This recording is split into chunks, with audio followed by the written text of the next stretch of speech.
5 things your home must have before Christmas. Stay until the end and you might be surprised about these 5 things for your perfect Christmas holiday with your family. Before your guests taste the food, before they compliment the tree, before they sit down on your sofa, they've already decided something important. Do I feel good in this home?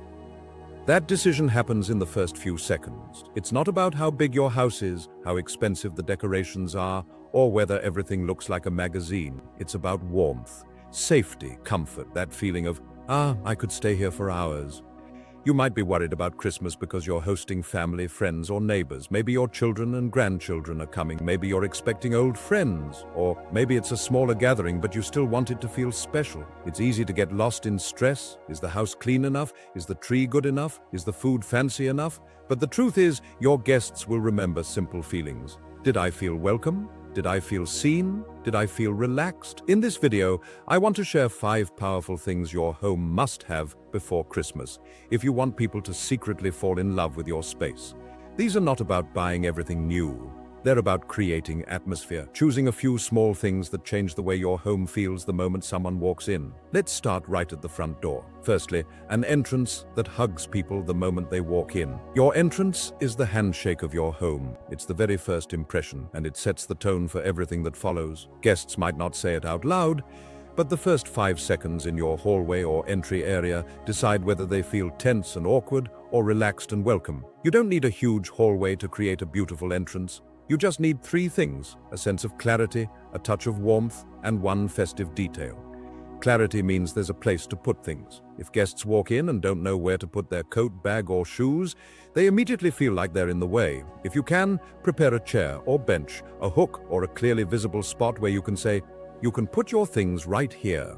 That one sentence makes people feel looked after immediately. Warmth can be as simple as a soft lamp near the door instead of a harsh, bright light, or a small rug that feels cozy underfoot. Even in a small space, one warm light and one soft textile can change the entire mood. The festive detail is your welcome whisper. A small wreath, a bowl with ornaments, a mini tree, a garland, or even a single candle in a safe holder.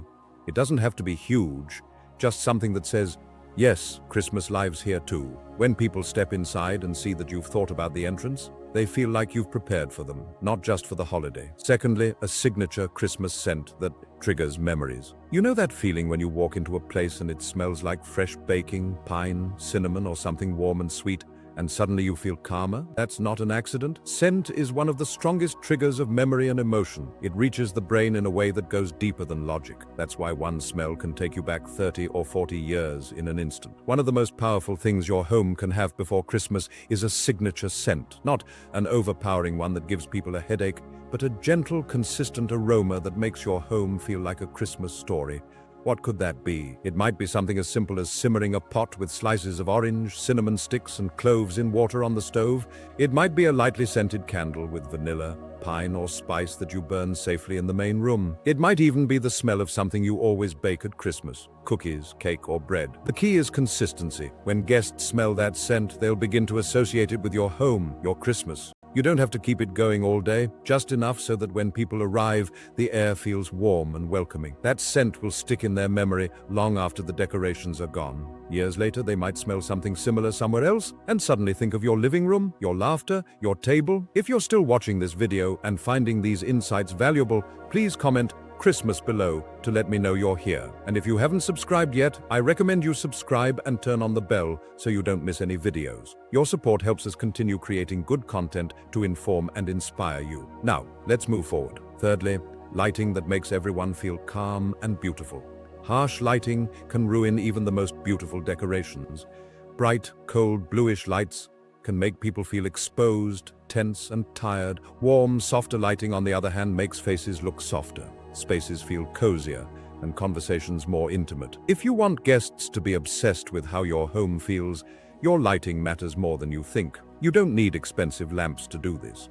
The secret is to use layers of light instead of relying only on one strong ceiling light. Turn off, or at least dim, the harsh overhead lights. Turn on table lamps, floor lamps, or even string lights draped safely over shelves or along a wall. Warm white or yellow-toned light is your friend here. It creates that evening glow that tells the nervous system you can relax now.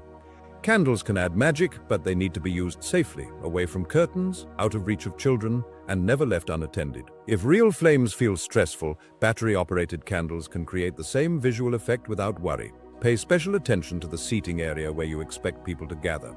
Ask yourself, if I sat here in the evening, would I feel calm? Would I like how I look in this lighting?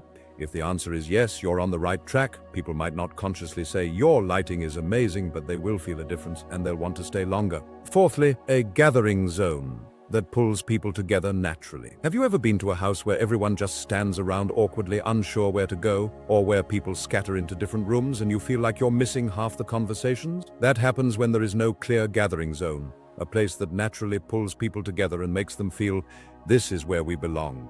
Your home needs at least one intentional gathering zone before Christmas. It might be around the dining table, the coffee table, the kitchen counter, or even an island of snacks and drinks. The idea is to create a spot that's easy to approach, easy to leave, and comfortable to linger near. You can build this by arranging chairs and sofas so people face each other instead of the television. You can place a simple centerpiece, doesn't have to be fancy, on the table, a tray with candles, ornaments, or greenery.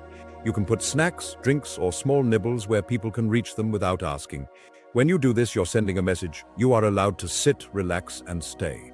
If you expect multiple generations, think of different needs. Maybe a chair with firm support for older guests, a soft corner for younger ones, and a place where children can play without being under everyone's feet. A well-planned gathering zone makes people feel held by the space itself. They don't have to ask where to be, the room invites them. When your home offers a natural place to gather, the conversations flow more easily. People laugh more, share more, and feel like your home has something they can't quite name. That something is attention to how people actually move and feel in a space.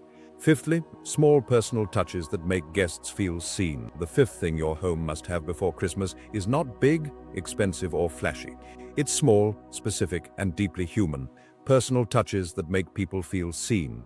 These are the details that turn a pretty home into a memorable one. What could that look like? It might be printing a few family photos from past Christmases and placing them in simple frames on a shelf or side table. It might be putting out a favorite mug you know someone loves. It might be having a particular snack ready because you remember that one guest always smiles when they see it. It might be a handwritten place card at the table, even if it's just a simple folded paper with their name. You could create a memory corner with old photos, letters, or ornaments that each have a story. Guests can wander over, look, and ask questions. Suddenly, your home is not just decorated, it's telling the story of your life, your family, and your traditions. People won't always remember the exact color of your garland or the shape of your tree, but they will remember that you thought of them. They will remember that when they came to your home, they didn't feel like just some guest. They felt like someone special. Those personal touches don't have to be perfect. They just have to be genuine. And when they are, your guests will leave your home with a full heart, thinking, there was something so special about being there. So these are our final thoughts. Your home does not have to be big, new, or perfect to make people fall in love with it at Christmas. It only needs a few meaningful things. An entrance that feels like a hug, a gentle festive scent, warm and flattering lighting, a clear gathering zone, and small personal touches that say, you matter here. You don't need to do everything at once. Choose one thing to improve this year, then another next year. Over time, your Christmas home will become less about stress and more about connection. Less about impressing people, more about embracing them. The most beautiful decoration your home can ever have is the feeling people carry in their hearts when they leave. And that feeling comes from how you make them feel. Welcome, comfortable, and loved. Thank you for spending this time with us. If this video gave you ideas or made you excited to prepare your home, please like, comment, and subscribe. Your support helps us continue creating warm, practical, and thoughtful content for you. See you soon on our next video, where we will share practical tips for your physical and mental well-being as a senior. Grow wise and live deeper with the senior wisdom.